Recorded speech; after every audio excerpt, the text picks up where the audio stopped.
সকল দাস এগ্ৰ ফাৰ্মৰ পৰা মই নিত্যানন্দ দাস ফাৰ্মত অহাকে ৰাস্তা মানে নাছিল। মই মাটিটো যেতিয়া কিনো ইয়াতে তাৰমানে ৰাস্তা নাছিলে।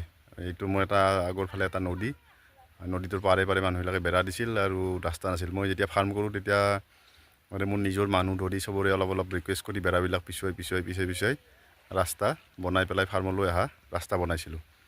তাৰে পিছত প্ৰথম বাৰিষাত মানে ৰাস্তাত অলপ দিগদাৰ পালোঁ। তাৰপিছত যোৱা বাৰিষাতো মই মানে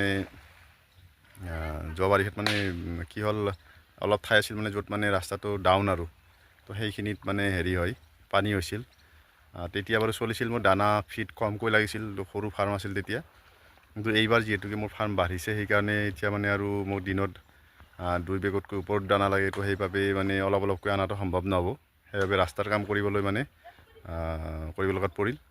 এইবাৰ ৰাস্তাৰ কাম কৰিলোঁ JCB ধৰি, আৰু JCB ধৰি ৰাস্তা কাম কৰিছোঁ। এতিয়া মানে ৰাস্তা ফাইনেলি কি ৰূপ পালে আপোনালোকক মই দেখুৱাই আছোঁ। একচুৱেলি কি হয়, মানে কমিউনিকেশ্যনটো বহুত দৰকাৰ। কমিউনিকেশ্যন ভাল নহ'লে মানে ফাৰ্মিং কৰাটো বহুত সমস্যা। আপোনালৈ মানে বস্তু আপোনাৰ প্ৰডাকশ্যন যেতিয়া হ'ব সেইটো চেল কৰিবলৈ ৰাস্তা দিহে যাব লাগিব। ৰাস্তা নহ'লে বাৰিষা কালত বহুত সমস্যা হয়, সেইবাবে ৰাস্তাৰ দৰকাৰ। আৰু মেইন এটা কথা কি, এইবিলাক বাধাবিলাক যদি আমি নেওচি আগবাঢ়িব পাৰোঁ তেতিয়াই আমি সফল হ'ব পাৰিম। ৰাস্তা নাই বুলি আমি নকৰোঁ বুলি বা কৰিব নোৱাৰোঁ বুলি মানে যদি বহি থাকোঁ তেতিয়ালৈ ৰাস্তা কেতিয়াও নহয়, আৰু আমাৰ ফাৰ্মো কেতিয়াও নহয়। ফাৰ্মৰ ক্ষেত্ৰত সেইটো মানে মন কৰিবলগীয়া কথা কি, হেৰি হ'ব লাগিব, মানে আপোনাৰ দৃঢ় শক্তি বহুত মজবুত হ'ব লাগিব। তো আমি যেনেকৈ ইয়াতে ৰাস্তা নহওঁক আৰম্ভ কৰিছিলোঁ, আজি ৰাস্তাখিনি আমি ভালকৈ বনালোঁ। এতিয়া মানে এই বাৰিষাত মানে এনেকুৱা দিগদাৰ নাপাম বুলি আমি আশা কৰিছোঁ। মই দেখুৱাই আছোঁ আপোনালোকৰ ভিডিঅ'ত। ফাৰ্মখনৰ এইখিনিলৈ মানে ৰাস্তা ঠিকেই আছিল। ইয়াৰ পৰা মানে ৰাস্তা কম আছিল, মানে এইফালে ডাউন হোৱাৰ কাৰণে যোৱা বছৰ মানে এইখিনিত পানী মানে বহুত হৈছিল। যিহেতুকে নদীৰ ওচৰতে আছে, তো পানী হোৱাটো স্বাভাৱিক। সেইকাৰণে মই মানে ৰাস্তাৰ কামটো কৰিব লগাত পৰিল, কাৰণ যিহেতুকে ফাৰ্মখন এক্সটেণ্ড কৰিলোঁ। এনেকৈ মই পানী নালাবিলাকৰ পৰা অহা টেংক বনাই লৈছোঁ। টেংকৰ পৰা পানীটো যাব লাগে। আজি এইডাল পাইপ লগাই দিলোঁ যাতে টেংকৰ পৰা কানেক্ট কৰি পেলাই, একচুৱেলি দুডালেই পাইপ লগাই দিলোঁ, কাৰণ মোৰ দুটা মানে এনেকুৱা টেংক বা মানে এনেকুৱা বক্স বনাই লৈছোঁ। তাত মানে পূৰা ড্ৰেইনবিলাকৰ পৰা পানীটো আহি তাত জমা হোৱাৰ পিছত সেইডালেদি পাইপ এডালেদি পাইপবিলাকেদি এতিয়া পানীটো সেইফালে ওলাই যাব। যিহেতুকে গোবৰখিনি মই মানে ট্ৰলি এখনত ভৰাই, মানে সৰু ট্ৰলি এখনত ভৰাই পেলাই মই খেতিপথাৰত দিয়ে।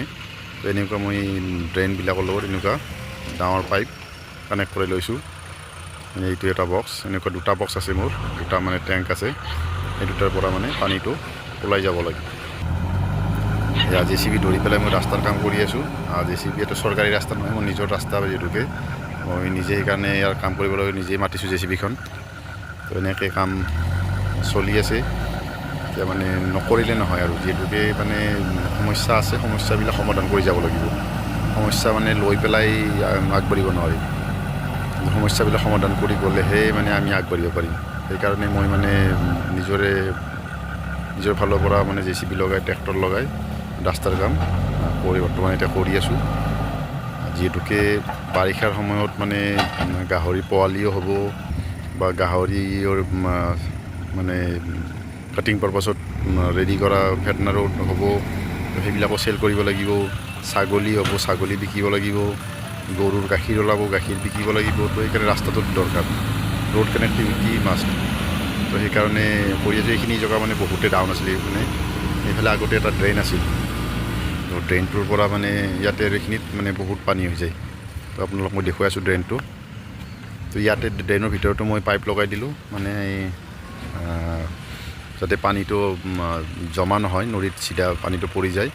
সেইবাবে মই সেইডাল 12 ইঞ্চিৰ পাইপডাল মই ইয়াতে মাটিৰ তলত মানে গাঁত খান্দি পেলাই JCB দি তাত এডাল লগাই দিলোঁ। তাৰে ওপৰত মাটি দিলোঁ।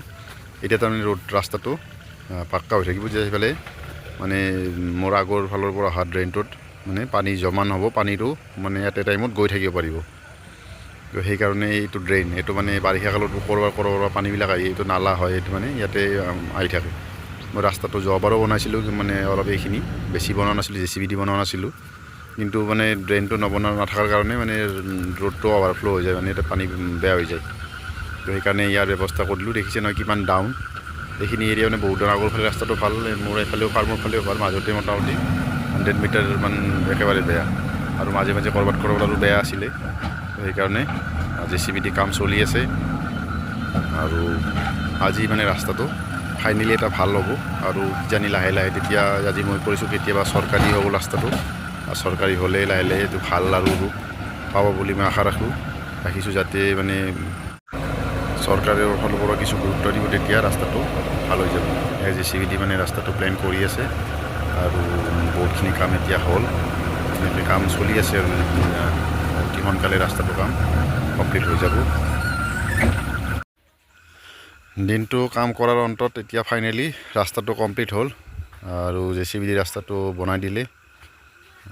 চাওক ৰাস্তাটো কিমান ধুনীয়া হৈছে। এতিয়া মানে ৰাস্তাটো ভাল হ'লে বাৰিষাৰ দিনত মানে মোৰ সমস্যা নহ'ব, সেইকাৰণে বাৰিষাৰ কাৰণে লাগে। ধুনীয়া নজাৰা চাওক, মানে এতিয়া মানুহবিলাকে নদীত মাছ মাৰি আছে। তো মোৰ ফাৰ্মখন এনেকুৱা জেগাত আছে, মানে নদীৰ পাৰত, আৰু এইখন কলহী নদী, তো কলহী নদীৰ পাৰত আছে। সেইকাৰণে মানে ইয়াতে থাকি বহুত ভাল লাগে, মানে একচুৱেলি ফাৰ্ম নহয় ইয়াতে, এইখন মানে ৰেজৰ্ট বনাব পৰা এৰিয়া আৰু। তো কাম মোৰো চলি আছে, কিজানি কেতিয়াবা ফাৰ্মৰ পৰা কেতিয়াবা ৰেজৰ্টো হৈ যাব পাৰে। তো এনেকুৱাভাৱে কাম কৰি আছোঁ। এতিয়া ৰাস্তাটো মানে বনাইছে, এতিয়া বনোৱাৰ পিছত এতিয়া ৰাস্তাটো কমপ্লিট হ'ল অলম'ষ্ট। JCB গুচি যোৱাৰ পিছত এতিয়া ৰাস্তাটোৰ এইটো ফাইনেল লুক। বাকী বৰষুণ আহিলে যেতিয়া ৰাস্তাটোৰ ওপৰত ঘাঁহ গজিব, পানী। এয়াই মোৰ ফাৰ্মখন, এইখন মোৰ গাহৰি ফাৰ্মখন। গাহৰি ফাৰ্মৰ কাম চলি আছে, আৰু চলি আছিল ৰাস্তাৰ কাম শেষ হ'ল। ৰাস্তা নোহোৱাটো এটা মোৰ বাবে বাধা আছিল, বাধাটো মই শেষ কৰিলোঁ। এনেকৈ বাধাবিলাক মানে পাৰ কৰি ফাৰ্মিং ক্ষেত্ৰত বহুত বাধা আহে। তো এইবিলাক বাধা পাৰ কৰি পেলাই আমি আগবাঢ়িব লাগিব। এয়া কলহী নদী মোৰ ওচৰতে, ফাৰ্মখনৰ ওচৰতে মানুহবিলাকে মাছ মাৰিছে, বহুত ধুনীয়া আৰু মানে দৃশ্য। তো ইমানেই, সকলোৱে নিজৰ বাধাবিলাক পাৰ কৰি ফাৰ্মিং লাইনত আগবাঢ়ক, আমাৰ সেয়াই মানে শুভকামনা সকলোলৈ। দাস এগ্ৰ ফাৰ্মৰ পৰা মই নিত্যানন্দ দাস, ধন্যবাদ।